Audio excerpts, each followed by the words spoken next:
Welcome, everybody, and welcome to our seventh, I believe it is, Thought Leadership webinar of 2025. So we are joined by the wonderful team from Inspiring Change, that is Scott McGuinness and Siva Flaherty. So today we are going to do a deep dive on how leading organizations build a culture that fuels customer experience excellence and that really drives that sustainable business growth. So my name is Siobhan Mallon. I am the Director of Learning with the CX Academy, and I am hosting today's session. But I will not be doing all the talking today. I'm going to be asking some thought-provoking questions to our wonderful guests. So really what we want to do is do a deep dive on culture and that secret ingredient to success and to CX excellence that is culture. And we have got two fantastic speakers who I am going to ask to introduce themselves. They will do a far better job than I. So Scott, I will come to you first, and then Sive to you. Great, thank you, Siobhan, and thanks for asking us to come on. We love doing this because we love talking to people about culture, and we could probably be here for a week, but we will try and keep it to an hour because that's what you've said it will take. So, hello everyone. My name is Scott McInnes. I run Inspiring Change. A little bit more on that in a second. I've worked in and around communications for 30 years. I started my career in Apple and PA Consulting Group back in the mid-90s. My last proper job, as my kids rather unfairly call it, I think, was Deputy Head of Internal Communications in AIB, which is one of our two pillar banks here in Ireland, around about 10,000 staff, 3,000 leaders. We took that organization from a 5th percentile engagement score to 67th percentile in the 5 years that I was there, with a really simple focus on strategy, on leaders, and on channels. I founded Inspiring Change in 2017, and I am also a certified executive and leadership coach and a podcast host. So yeah, busy days. Inspiring Change, what's that all about? Well, as I said, I founded that in 2017. And to kind of summarize it in a sentence, we're all about strengthening connection to build better cultures. We'll get onto this a little bit more probably later, but what is a better culture? Well, for me, that's one that's aligned with your strategy. We don't just have culture to create nice places to be and nice places to work. We create culture because we've got a strategy to achieve as an organization. For me, they're two sides of the same coin. Whether that strategy is about being more innovative, whether it's about being more customer first or customer focused, whether it's being about more flexible or more agile, you need to have a culture that will actually allow you to deliver that. So what do? We do three things. I've always been a fan of just keeping it very focused. One, we help our clients to shape culture. So that's all about helping them to envision the type of culture that they need, helping them to understand the type of culture that they have. We're going to definitely talk about that later on. And then planning how to get from one to the other. We also do a lot of work in the area of communicating change. So particularly during culture change or transformational change in organizations, how do you bring people on that journey in a way that talks a little bit more to the heart and a little bit less to the head, because we're really good at this stuff, and often organizations are not very good at this stuff. And then we talk about growing leaders, setting leaders up for success. They are the linchpin to success in organizational change and in culture, but we don't give them the tools, the confidence, the skills often to be amazing. We expect them to just do it. So that's our focus. We've worked for the likes of Ireland's largest insurance company, the Football Association of Ireland, the Police Service of Northern Ireland, government departments like Enterprise Ireland and the Department of Transport. So it's a real mix, all the way from, I think, 80 people to 10,500 people across public and private sector. Sive. Cool. Yeah. So hello from me. So my name is Sive O'Flaherty, based in Ireland. So my name couldn't be more Irish, the spelling and everything, but yes, it is Sive. My background and training is in organizational behavior, change management, and agile. So I was a Scrum Master back in the day. I've been many things, I suppose, in the past throughout my career, but all of my roles have really centered around teams, around driving performance and really getting excellence out of people. And really, for me, it's always been leading with the heart as well, just naturally. So I kind of pride myself on being quite intuitive when it comes to people. But I did do some formal training. I did a master's 2 years ago in work in organizational behavior, where my focus was really around workplace incivility, which is essentially disrespect in the workforce, or kind of subtle disrespect in the workforce, and how that impacts organizations as a whole, how it impacts teams, and how it impacts individuals, and what people can do to really help in those situations. So over my career, I suppose I've built high performing teams using Agile. I've worked on global change transformations. Most recently, I worked in Deloitte. I was in their transformation office as the change and engagement lead. I joined Scott in Inspiring Change 8 weeks ago. So working closely with Scott now to help to diagnose those cultures and really take the change element of my experience as well as the organizational behavior side, putting those two things together and helping to build those cultures that people really need to drive their strategy. So as Scott has said, we always focus on the connection piece, on the human side of work. A lot of the work I would have done in the past was very much human-centric change management. So really thinking about it from the people side. And we do that really, yeah, as we said, to shape culture, really communicate that change that's happening, bring people along that journey, and grow great leaders in the meantime. So I'm absolutely thrilled to be here today to chat with you, Siobhan. So yeah, happy to get into it. Excellent. Excellent. Fantastic. Scott, Sive, thanks a million for wonderful intros. I'm going to practice what I preach, and I'm going to manage expectations in terms of trying to. Thank you, Scott. You're absolutely correct. We plan to be here for an hour. We will have Q&A, an informal conversation between myself and Scott and Sive over the next roughly 40 minutes, 45 minutes, and then we're going to leave some time at the end for a Q&A. So everybody, please do feel free to pop your questions into the chat box. And our fantastic logistics and coordinator, Louise, is going to manage all of that, and we'll get to as many questions as we can at the end.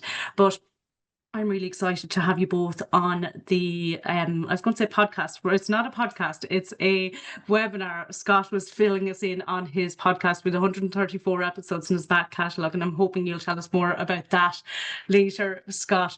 But we are delighted to have you on the webinar today. And I suppose culture has such a strong link to customer experience. And we've all probably looked at those brands that really top those CX charts globally, the likes of First Direct in the UK, or Zappos in the US, and you probably think, how do they do it? How do they keep that culture and that focus? And hopefully we'll find out a little bit more about that today.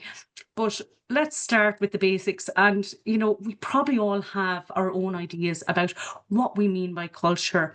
But just so we're all clear and that we're all on the same page, Scott, I might ask you to tell us when we talk about culture, what do we mean?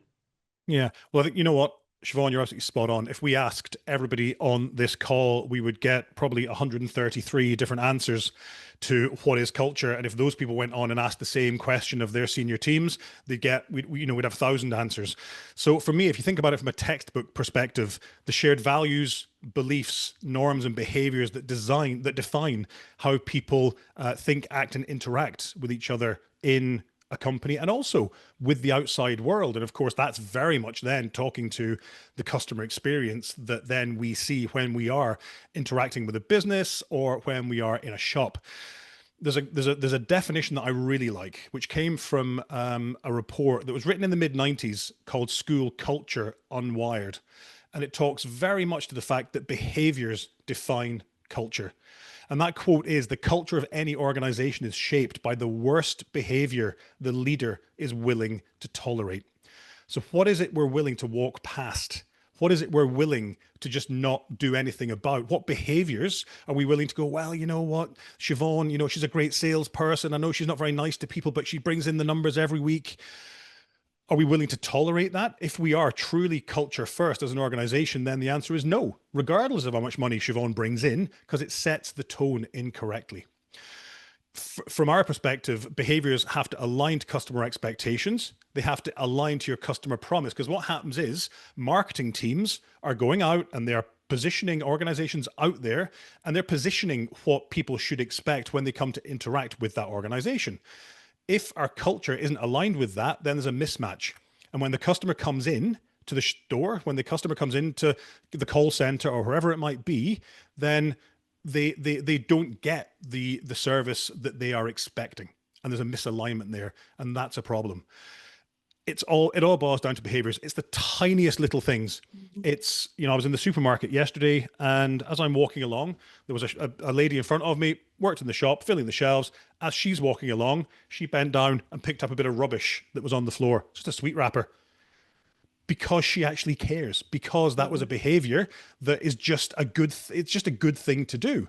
Conversely, I was in a coffee shop earlier in the week, and my coffee got delivered onto the counter. I was sitting about 10 feet away, and the lady with the brush and the dustbin came past and said, "Oh, your coffee's over there." And I kind of went, okay, or you could have just brought it over, just so it's just the customer experience is a little bit better and a little bit more maybe than I was expecting, because my expectation is I'll have to go over there. She could have done a little bit more by just bringing those over. 2 mugs, Yeah. job done, Yeah. and I'd have been telling a different story. So yeah, culture defined by people, systems, processes, and behaviors. Every company has a culture. It's just whether or not it's intentionally managed. That's the bottom line. Yeah. And I think that's where, we see, we're working with organizations, there's that disconnect. And you talked about, aligning your culture and your behaviors to your customers' expectations. Yeah. And often that's where the challenge comes. And we talk about the expectations gap when we are talking about customer experience. And that's where the organization has an idea of what they want to deliver, but actually the reality of it is quite different because the behaviors aren't aligned. So yeah, absolutely. Very, very interesting. Si, would you have anything you'd like to add to that? Yeah, like, I mean, I suppose on what Scott said at the end there, in terms of the people, the systems, the processes, the behaviors, all the elements that kind of come together. Because I think a lot of the time people might think culture is this lovely, soft kind of, oh, we've got this lovely culture and we've got these lovely values and lovely things. But really, when it boils down to it, it's how people are living those values. How are those values intertwined into the behaviors that we do every day? How are they connected within our systems? Are we siloing our people by maybe driving different kinds of KPIs that we give people? Maybe, there's different ways in which so people aren't talking to each other, and that can define your culture. So you have a quite a siloed culture instead of an interconnected one.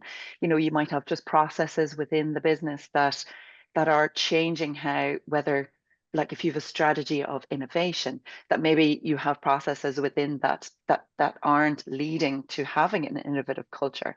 So it's really thinking about, well, what is, as Scott said, the intentional culture that you need to drive the strategy, and then what are the systems, the processes, the policies, the behaviors that all have to underpin that to actually, so a culture is always there. So every company has a culture right now. So it's whether it's the culture you need or it's just the culture you've ended up with because you haven't been intentional about it. So I guess that's really how I would think about it, definitely. So Yeah, absolutely. And like the living your values is ultimately what, if you are living your values, that's going to shape and define your culture. But when we talk, and you talked about the systems and the process and breaking down those silos, but we talk and we position this about culture being that secret ingredient to CX excellence. So I do want to talk to, I suppose, how your culture does shape your experience and really help organizations to drive that CX excellence agenda. yeah, like, because I know, like, I think there was a piece of research I read recently where it said like a third of customers will not come back to a brand if they've had one bad experience. So that's how important it is to get the culture or the behaviors that you want your people to be putting out there to your customers. That's how important it is, because effectively, if you get it wrong on the employee experience side, it is going to leak right into your customer experience. And then if you have one bad experience with your brand or whatever it is that you're dealing with that company, then that person may leave and you'll never know it. So it's nearly that hidden cost, and I'm sure there's the not so hidden costs of that as well. But like, when you think about the different kind of ways in which you want your culture to exist, so if you want a culture of teamwork, or say taking care of each other, so say you have a value, we take care of each other in our organization, and then you have leaders, you see somebody like being really mean to somebody, or you see favoritism happening within an organization, or you see these little things happening that you're like, they're not really taking care of each other. I've seen how that leader has treated this person. And what you'll find is, and I know from even just my own understanding of that disrespect in the workplace, and that will spiral on. So if you're treated badly, you will probably do it to somebody else, and that could be your customer. So, you know, Yeah. if you're feeling that within an organization you're not being treated well, or you see somebody else not being treated well, then that value of taking care of each other is essentially null and void. And, you know, when that, and say you might have another value where it's we trust each other, and that again will start to erode that. And it starts to kind of create a bit of a cynicism within an organization where we have these values, you know, you know, I don't see it happening. And then ultimately down the line, that affects how people deal with their customers, because we internalize, we feel all these things, we're only human. Yeah. And, you know, so we bring what we feeling to the surface and to our customers. So, and that's just one example. There's many different examples Yeah. that we can do, you know, around that. But I know that that is a really clear one, and one where we've all probably experienced it at some point, where maybe we didn't get such a nice experience from somebody, maybe someone was in a bad mood or whatever, and that may have been from within the organization, that someone has just felt, well, I don't care, they don't care about me, so I don't care, you Yeah. know. So it's really, that's for me, that's a really key part to, you know, how your culture shapes your customer experience and your employee Yeah. experience, how important that is versus your customer experience and how it leads on. You know, I know there's that quote that Scott will probably also say, but you know, this Branson quote said, if you take care of your employees, they'll take care of your clients for you. And I truly believe that, you know. So I suppose that really, yeah, that's one main one that I always think about.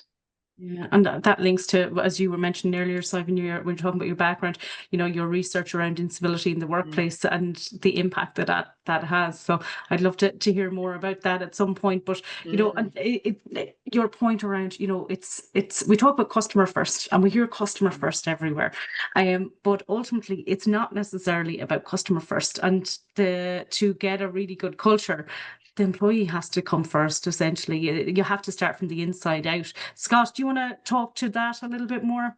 Yeah, sure. And I think when we were talking about what the title for this might be, I think one of our suggestions was F, customer first. It was a bit rude and a bit naughty, but look, it kind of gets the point across that actually I don't believe there was a very trendy period for about 10 years where, you know, customer first was a trendy value. But for me, I think you've got to look inwards, and to the point that Simon made there a second ago, the Branson quote about putting people first and let them take care of your clients and your customers, I think is absolutely true. I think if organizational cultures can be focused on prioritizing people in the organization over everything else, what will happen is it will drive up engagement, it'll increase motivation, it'll give them the want to go that extra mile, to want to bring that cup of coffee over to the table rather than saying it's over there. It'll get more people picking up bits of litter off the floor. I know these are tiny little things, but they're all indicative of what you can expect perhaps from an experience as a customer or a client in an organization. I remember once I was in talking to the CEO of a large sports retailer. Now, of course, a lot of their staff would be maybe Saturday staff who are coming in for 6 or 8 hours to work on a Saturday, or evenings, a lot of students and young people. And effectively, they're just coming in for beer money, right? They're coming in to earn a few quid, to buy a few pints on a Saturday night. Happy days. Do they really care about the customer? Maybe, but maybe not. And that's why it comes back to my point earlier on about being very, very specific about the culture that we want to have, and using stories perhaps to be able to really take on and bring to life what we mean when we talk about customer first. So when you walk past a ringing phone because you're going for your lunch, it's 40 minutes, that's all you've got. You need to get out, have your sandwich, you walk past the ringing phone. What do? Well, if you work in a sports retailer where somebody's pushing, we're helping Ireland's next Olympians to be Olympians, you might just be more likely to pick up that phone and answer the phone, even though you've got your lunch and it's going to mean 10 minutes less of your lunch break, maybe. So it's about the behaviors that then come from the culture that we want to have. We've all been in shops where, you know, you go and you try on a pair of shoes or a pair of trousers and you say to the person, have you got these in an 11 and a half? And they go off to find the 11 and a half and you never see them again because they've gone Yeah. on their break. So what does that say about the culture within the organization? It says that we don't care. So if we can celebrate those magic moments of the person picking up the phone and that person does become Ireland's next Olympian, oh, I was the one that picked up the phone, that's powerful.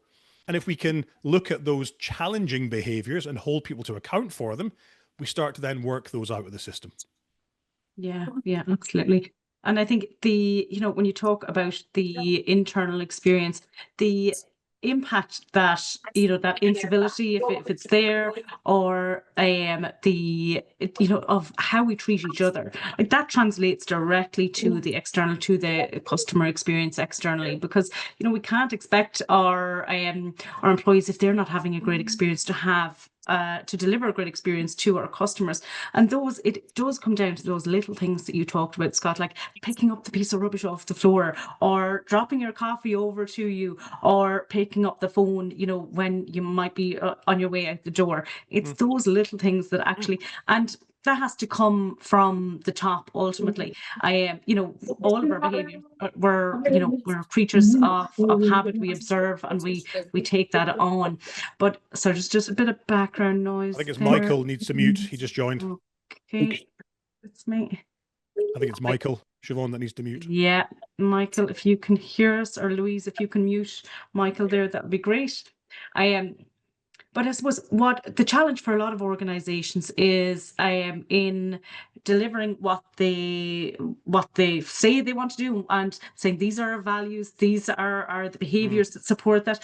But I suppose, what do you do then, Scott, when there is that disconnect between those vision and values and everything that's written on the wall, all of those lovely words, and the actual behaviors of staff and senior leadership within the organization? How do you manage that? I think actually the quote that Matthew Patchett just put in the chat there, the standard that you walk by is the standard that you accept, Yes. kind of talks to that quote that I mentioned earlier on. And it's exactly that. I think there's probably a couple of points here to pick up. That first of all, I don't think organizations often think about how culture behaviors can drive their strategy. I don't think often organizations see culture as the other side of the coin to strategy. That slightly BS quote that was never actually said about culture eating strategy for breakfast, he never actually said that ever. All the research says he never said it. But it's still kind of true that if you're trying to achieve a strategy, if your culture crosses its arms and says, not on my watch, thank you very much, it's just not going to happen. So what we have to do is we have to think about culture as a driver of strategic success. And if that strategic success is customer first, or if it's innovation or working together or collaboration, whatever it is, we've got to have those things instilled in our organizations and in our cultures. When we see those behaviors not being lived, when those values are being just publicly kind of flaunted and not really being lived, then it's really important to hold people accountable. And that starts at the very, very top of the organization. We often say that leaders cast long shadows, and those shadows get longer the higher up the organization you are. People are looking up an organization. Doesn't matter how flat, well, we've got a very flat organization. It doesn't matter how flat you say your organization is. Where do people look when they want to see how to act? They look up to see what their boss is doing, and their boss's boss, and their boss's boss's boss. That's where they look to see what's happening. So what we need to do is make sure that our senior leaders are role modeling the values and the behaviors. A line that we use often is, I might know your values, but I see your behaviors. Yeah. So behaviors for me are much, much more important. It's the bit of the puzzle that's often missed.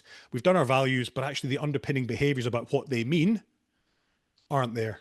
So Yeah. it's very hard to hold somebody to account for a value of we work better together if you're not telling them what that means in the context of our organization and how we want to work together. So to that point that, again, Matthew put up there, if we don't hold people accountable for poor behavior, what happens is that poor behavior becomes the accepted norm.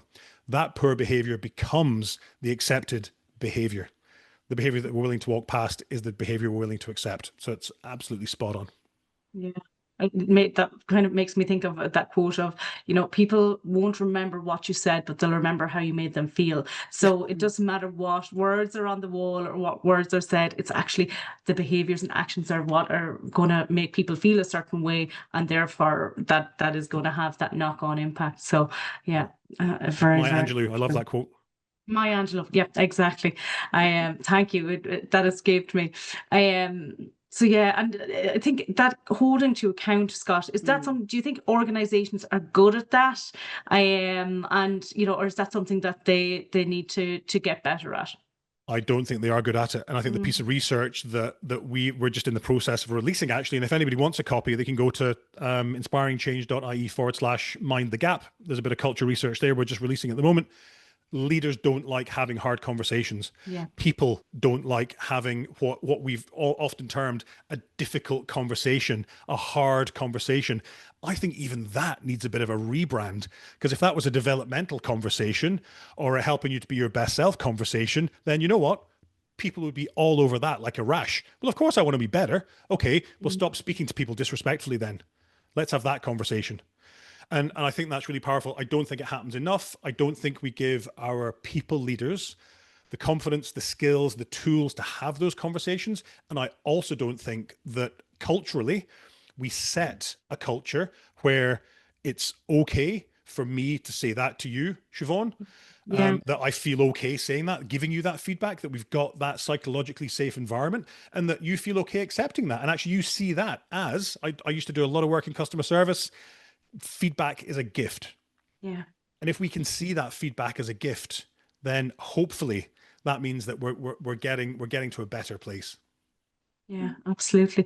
It's that term psychological safety. It's come up a lot, or you hear it more in the last couple of years, and it is so important to individual and organizational growth, really, isn't it? And it comes back to that point around accountability. We all have to be accountable for our words, for our actions, for our behaviors.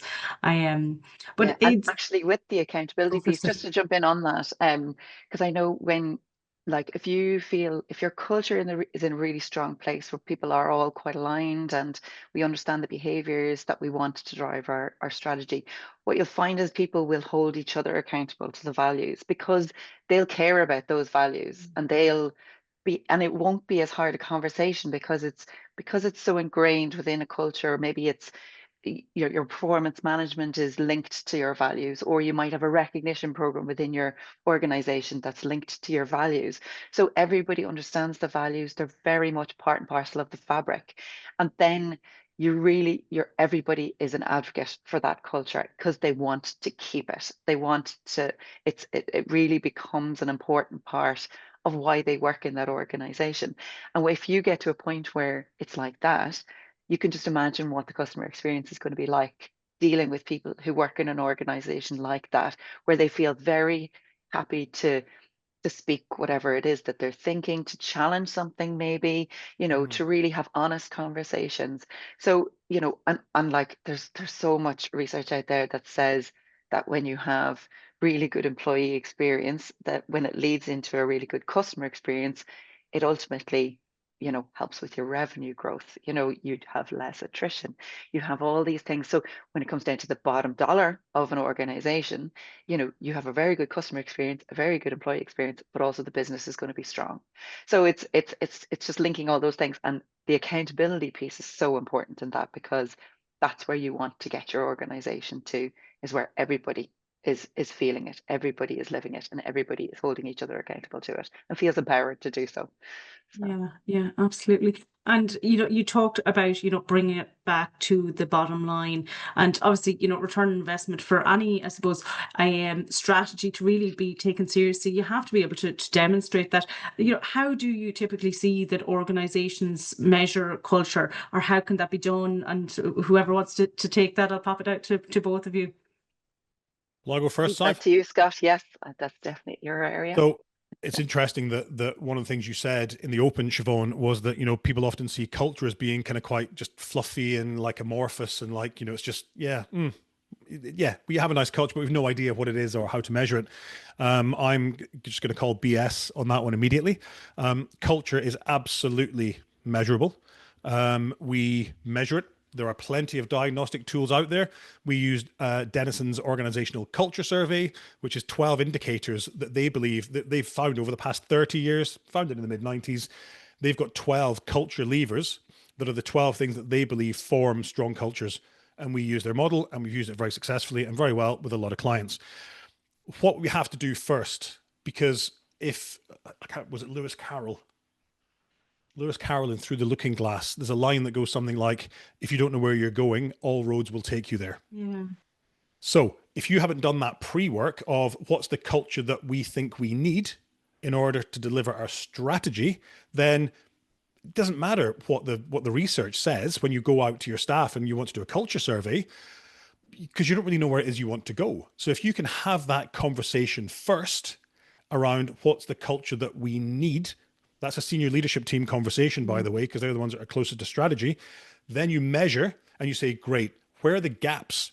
What is it we need to do to move from A to B, from effectively our to be, which is our envisioned culture, from our as is, which is the culture that we have today that we've just diagnosed. So we use Denison. Denison's brilliant at giving you the quantitative insight. 54th percentile on this, 26th percentile on that, 94th percentile on the other. What we always say to clients is, let us get in and speak to some of your people. Let's do some focus groups to find out why these results are what they are. Why are core values so low? Well, because we did a big launch of them last year and they're up on the walls and they're on mouse mats and screensavers, but actually you don't see them being lived. Yeah. And that's golden to be able to bring back to a client and just really put it up to them, wheeling, as I often end up being the guy wheeling a giant mirror, metaphorically speaking, although I would like to do it sometime in the real world, wheeling a giant mirror into a boardroom when I'm doing these That would results and just have letting them, impact. yeah, and just letting them have a wee think about that reflective time to think about, well, what am I doing that's perhaps driving that behavior? So yeah, plenty of diagnostics. We like Denison, we work it well. Clients sometimes come to us and say, well, we don't want to do Denison, can we do something just for us? So we'll work with them to create a diagnostic, which will give them insight into particular areas of interest from their perspective. So it absolutely is measurable. Excellent, brilliant. And that answers, thanks for that, Scott. That answers Absolola's question there around the name of the tool. So Denison, you said is what Denison, you use, yeah, what you can go do and have a look. custom. Excellent, excellent. And so I want to come back to you on something. We talked about the senior leadership having to drive this. Scott mentioned that, but when you were talking about those, having those systems in place and getting people bought in, it kind of leads to the question around, who is responsible for culture within the organization and who should be driving it? Yeah, well, I suppose this won't surprise you, but I'm going to say everybody is responsible for it ultimately. If you've decided to work in an organization, this is part of it. If you have a HR team who's running it, or you have a culture team who's running it, you've essentially taken away the accountability from everybody else, because they will now look to their HR team or that culture team and go, they look after culture. I don't need to do anything about that. So, and that's really not where you want an organization to be in terms of the culture and driving the culture. So people should definitely feel empowered to hold each other accountable. As I said before, that for me would be really the key, or where you would love your organization to get to. And that starts from the top. So your leaders role model that, they guide it, they build it, in terms of the strategy, your values, your purpose, all the different things, your mission, your vision, everything that goes along with, okay, this is what we do, this is how we do it, and this is why we're doing it. And then you bring everybody in and you make sure that we all understand that, we all understand how we impact the business in terms of how we interact with each other, in terms of how all those behaviors that we've kind of said, these are part of our values.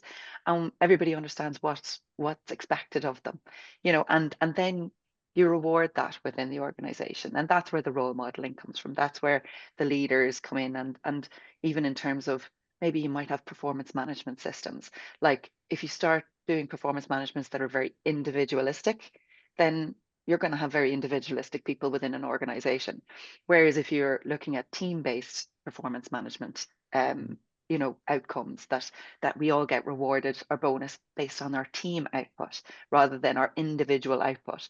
So it's all those little things, and it might seem really obvious, or maybe there's reasons why we don't do that, but it's important that we think about how each process, and even the little policies that we might write within an organization, how they're linking everything together. So there's a real systems holistic view to how you build and define your culture, and really set the expectations for your people. So ultimately we all lead it, but we're we're looking for our guidance, we're looking for the modeling ahead in our leaders. So, it always starts at the top end, as Scott has said already, the long shadow. And we really need to think about that long shadow that leaders cast. Yeah, I think a key, just one thing to add there, is that what organizations I believe need to get better at is amplifying when stuff is done really, really well. There is an incredibly important role for comms. I saw a comms question in there that maybe we'll get the chance to come back to later. There's a really important role for comms. People don't really know what values look like until you start telling some stories about the values, how they're being lived, and the difference that it's made. Now, there are people making differences for their customers and clients all over the place all the time. But what we want to do is link those behaviors and link the outcomes for the customer back to a value and then tell that story. So when somebody's going, okay, so when we say, we work better together, that's what that means. When marketing and HR and the customer experience teams all came together and went, right, what do we have to do to be bloody amazing for our customers? And we worked together and we came up with an amazing framework, which has resulted in our CX scores going up by 8 percentage points. Bingo. Amazing story that really brings to life that working together value. We're not good at that. Organizations are not good at that, at finding and then telling those stories. That could be structural because there's no way of getting those stories back to the internal comms team. Maybe it isn't that maybe you haven't got an internal comms team. Maybe you've got one person, like apologies, I can't remember your name, who runs CX, who also has internal comms and probably a million other things. That you just haven't got the time to go out and find those stories. But finding them is really, really important, and sharing them is really important. Recognition programs based on values, we've built a couple of them. They work really well, really, really well, because they recognize behaviors and they reward behaviors. But also, the first time we ran one for permanent TSB, one of the banks here, at the end, I printed out all of the entries and I put them in a red binder and I handed them, there were about 250 entries. And I handed them the binder and I said, there's your internal comm stories for about the next 10 months. Yeah. Yeah. So, Powerful. the little seeds of ideas they're real life examples that are happening Exactly. in all of your organizations right now. Go and find them and tell people about them. There's a That's great it. story. There's a great one. The Ritz-Carlton, they do this thing where, and I'm sure people have read about it or heard about it, and if you haven't, they have this thing where they've told all their employees they get $2,000 per customer, where if they need to solve a problem for that customer, that they can spend up to $2,000 basically to fix it. Now, you might have someone who would chase down a customer in a taxi because they've left their laptop behind and they know they're on their way to the airport, so they'll spend the money on the taxi cab.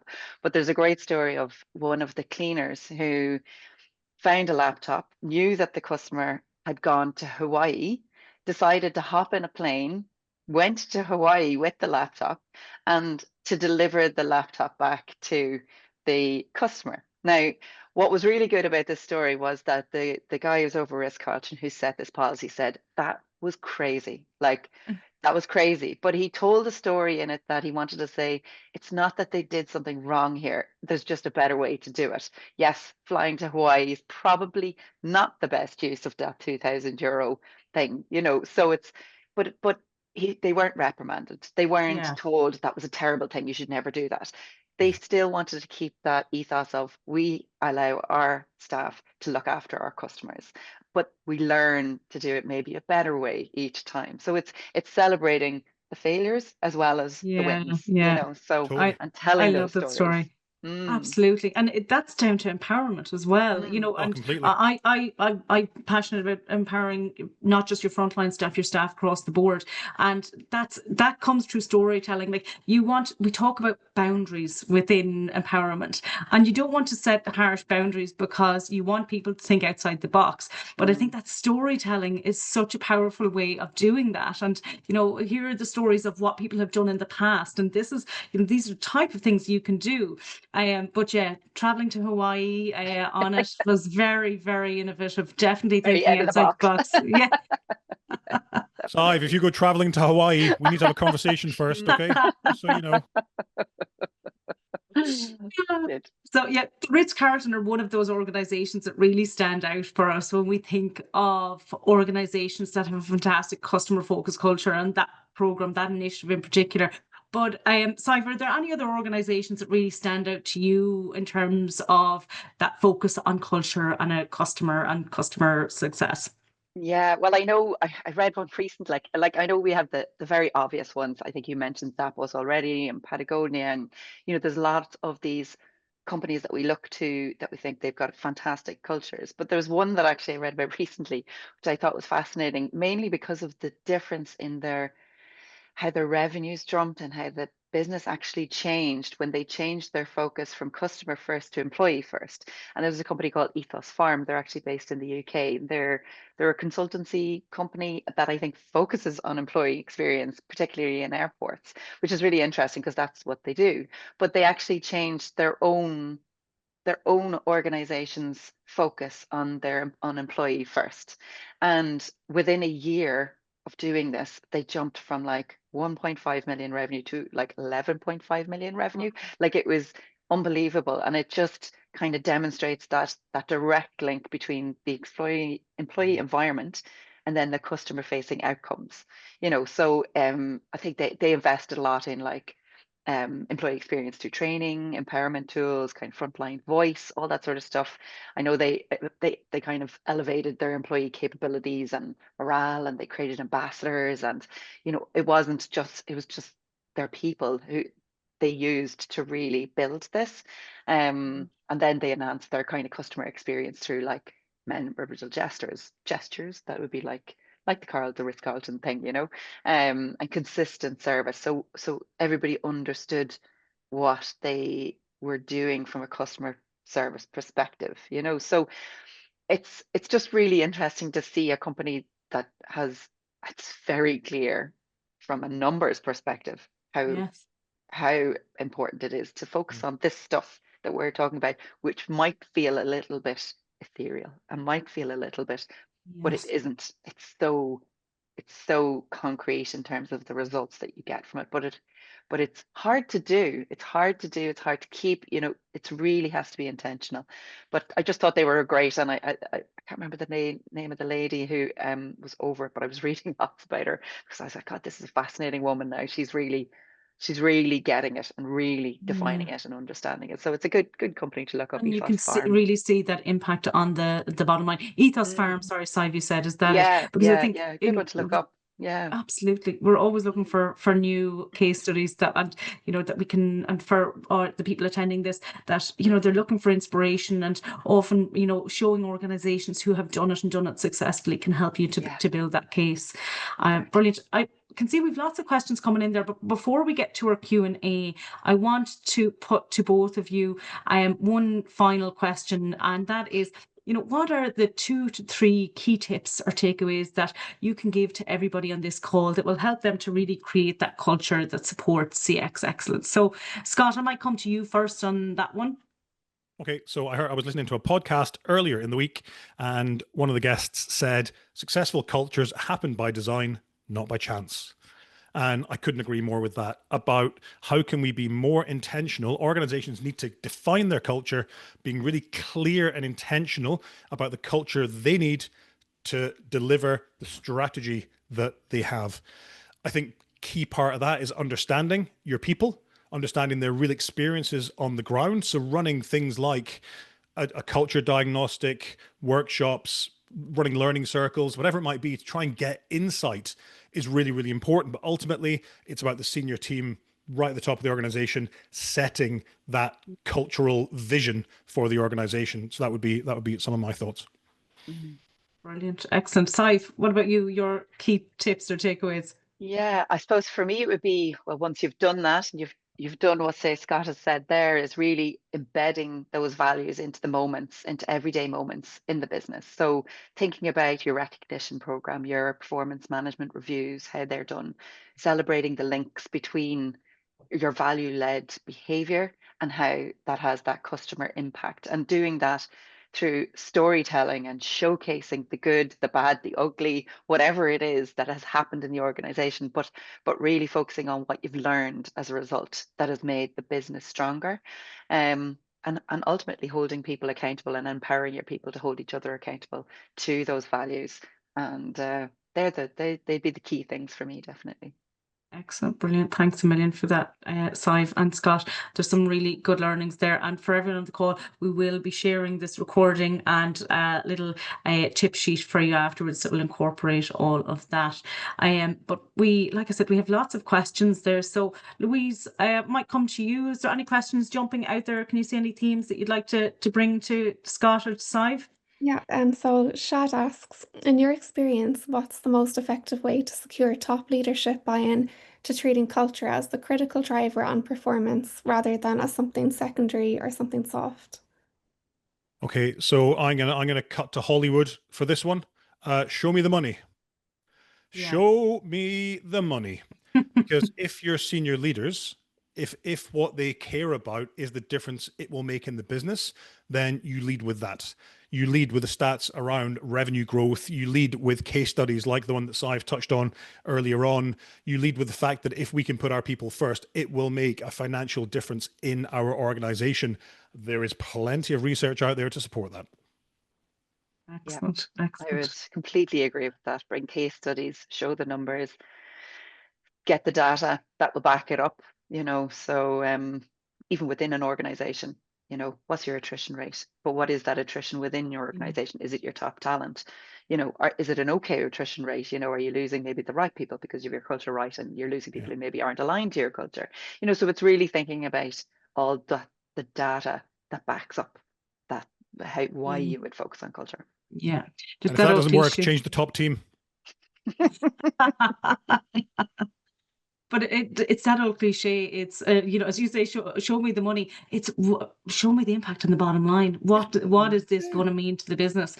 And unfortunately, I think with culture and with CX, we're sometimes not brilliant at doing that. And I think sometimes one of the things that stands in our way is that we don't actually take time to look at the benchmark. Look, what is the starting point? Where are we today? And looking at small achievable improvements, but ultimately tying it back to the bottom line is how you're going to get that buy-in. I see another question, and Louise, feel free to jump in with more after this, but I see one that sounds very interesting, and it's from Mazin, and that is how to avoid conflicts between CX and HR when planning for values, culture, and change. Either of you want to give us your thoughts on that? So, if you want to jump in, do you want me to jump in? I actually was going to ask a question. I think more around it was, what is the conflict? Like, what does that conflict look like? Because that might help give a better answer just to really understand the context if that person wants to go back with a little bit more context. But I don't know, in the meantime, Scott, do you have any thoughts on that just to add in? Yeah, look, I think that this is why that envisioning piece of the culture that we want has to happen at the top of the organization, because ultimately then that should take away much of the conflict, because, well, this is the culture that we said we want. How do we align our values and our behaviors internally and then make sure that we're telling that story externally? Because it's coming from on high, and that's what we've just got to deliver, which should chop out some of that conflict. Look, HR and marketing famously, have ding dongs all the time. I can't believe you're out promising this. We can't deliver that. We haven't got the training budget. We haven't got this, that, and the other. It's just about coming together and understanding each other's challenges and doing that in a really respectful way. Yeah. Because I know one conflict that I've often seen, and it's usually around the performance management review cycle and how promotions are made and all that sort of stuff. And you've got, you have to use your numbers, and it becomes individualistic in terms of how the reviews happen, which maybe isn't aligned with how you want an organization to be, but that's how we measure how we do promotions. So it's tricky, it's trying to figure out, well, okay, yes, we still need to promote, we still need to, do all of that within the organization. We want people to have growth, we want to have all those things. So how do we make sure that we're measuring people's performance in a way, and that's where you have to be very intentional. That's where the intentionality, how do we measure it to make sure it still reflects, if we want teamwork as being one of our key things, how do we make sure it reflects that, but also still allows HR to do their job, which they need to do as well. They've got their own KPIs, and maybe that's another thing to look at. So and that's where the systems, processes, policies all intertwine, is to make sure that they make sense. Because if you've got one value over here, but HR can't do their job, or people can't do the customer experience that they want because of other things, then there are areas to be looked at, and things to maybe be challenged, and problems to be solved, so that's why I was wondering about the context of the conflict, because there's so many different ones Yeah. you could have. Yeah. Can I jump in really quick and just highlight one comment in the chat from Martina? She was talking about how you need to make sure that culture is you're always looking at your culture, because the context, even the context in which your culture is operating, is changing around you all the time. She talks rightly about mergers and acquisitions. When you bring two cultures together, what happens? Well, what normally happens is the bigger culture kind of swallows up the smaller culture, and the people in the smaller organization are told, well, these are now your values, this is now your culture. Whereas actually, it can be much more effective to have a meeting of minds. But I think all of these things point to the fact that culture is a living, breathing beast in an organization. That's why you keep measuring it. That's why you keep pressing the flesh and going out and just understanding what is it we need to do differently as customer experience expectations change. How does that impact on the need for our culture to change as well? And back to that point about maybe the CX teams and the HR teams doing a bit of this, actually what they need to be doing is working together to help the whole organization be more effective. Yeah, absolutely. Brilliant. Thanks for that, Scott. There's another question there from Lucy, and it was to all of the panelists. Why do you believe customer experience importance is not recognized by the top leaders of organizations? And I suppose my thoughts on it, probably as I mentioned earlier on, that as an industry, customer experience, we're not amazing at tying it back to the bottom line. And actually, we're doing an ebook. Michael is in the process of working out at the moment around the different formulas and the different focus we need to take in terms of measuring our improvements in customer experience and the work that we're doing in CX back to the bottom line. And ultimately, that's, in my view, where we fall down, and why maybe in some organizations senior leaders aren't recognizing the importance and the value of it. But like, Sive, you mentioned that case study of Ethos Farm there. Like, ultimately what they're doing is delivering great experiences internally and externally, and they've seen that massive impact on the bottom line. Using those case studies, using those stories to bring to your senior leadership is crucial, isn't it? 100%, because that's what paints the picture for them. So you're always meeting people where they are. What's important for them? What's in it for me here in this culture thing that you're talking about? So it's and so you always have to think about the person, that what is their drivers, what's their motivations, what is it that they are responsible for, and then you work it to make sure that it suits what it is that they're looking for. So for your top leaders of an organization, they're thinking of shareholders, they're thinking of bottom line, they're thinking of paying everybody's salary every month. They're thinking about those things. So they have to keep the money coming in. We have to make sure that that is still working. So, and if you can show that by getting the employee experience right, it will improve that, then that's the win. But it's hard. And that's the other side. It's the setting the expectation that this isn't a quick fix. This is something that takes time, takes continual checking in on, takes intention, takes, it's forever. You really have to think about it that way, so. Yeah, and for me, it's just classic stakeholder management. Exactly to that point. What is it they want to know that will help them make a decision? Well, this will increase our revenue by 2 percentage points. Jesus, okay, great. If they're a CEO or a CFO that's financially minded, and if they're a CEO, I was lucky enough to work in an organization that a CEO that was very, very, very people focused. So it was great. We had a great time with stories and all sorts. Most CEOs are not like that. They want to know the hard, fast buck. So you got to read your audience. I'm slightly sick of hearing people whinging about not having a seat at the top table. Whether it be comms or CX or culture or whatever. Well, earn the seat, and earn the seat by giving them what they need, showing the value that as professionals you and we are adding. Absolutely brilliant. Thanks a million for that, Scott. And I think that kind of the last points there kind of answer your question, Alexandra. I can see around, there's people who are against change, or you're struggling to get on board.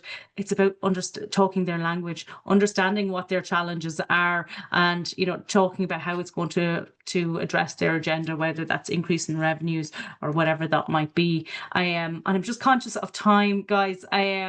So I know we've about 4 minutes to go before we wrap up. Louise, is there any other questions there that we want, any quick questions that we can jump to before we wrap up, or will we? Yeah, so Rebecca asks, if you need to write a news story about a big change coming, which affects how we survey our clients, but people are just drowning in communications, how would you make that news story stand out amongst all the communications noise? Okay, so I can answer that one really quickly. Don't do a news story. Full stop, the end. Do something different. Do something, if it's that important, right? If this is a big change, which is that important, then I don't know. I know nothing, Rebecca, about your organization. Get people in a room together, get them on a Teams, record an internal podcast episode, brief your leaders and get them to brief teams, whatever it might be. But there's no point slinging out more comms if people are drowning in comms.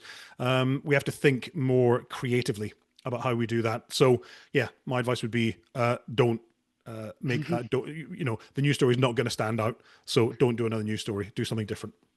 Yeah. And in organizations, everybody, your direct manager is where you hear most from. Yeah. So it's how do you tap into that? That's where, because they mostly will listen and trust their manager for the most part. But that's the most direct route. So like Scott said, that kind of cascading messaging rather than a one big bang. So think outside the box and think local as well. Make sure that it's coming from a local source as well. Brilliant, brilliant. Excellent. Scott, Sive, you have been absolutely fantastic. Thank you so much. We have lots more questions and I'm so sorry we won't get to them all, but it's always a fantastic indication of a great conversation. Scott, Sive, do you want to fill us in on if there's questions we didn't get to today, where people might be able to reach out or find out more about what you do? Sure. So the best place to go is the website, inspiringchange.ie. I think there was a link put up earlier on for the research. Sive and I are both active on LinkedIn, so you will find us there. If people obviously these webinars always have to be reasonably generic. And as Siobhan said, we haven't got to all the questions. I'm very happy to have a conversation with people if that helps. If you've got particular challenges that you think we can help with, very happy to have a conversation. Email me, scott@inspiringchange.ie. And very happy to pick up a call if that helps. Excellent, brilliant. Thanks very much for that. Scott, Sive, Louise, thank you for all your work today and in the lead up. I thoroughly enjoyed it. And thank you everyone that joined us from all parts of the globe today. Have a lovely rest of your week, everybody, and we will speak soon. Thank you very much. Thanks for having us. Take care. Have a nice Bye. Bye-bye.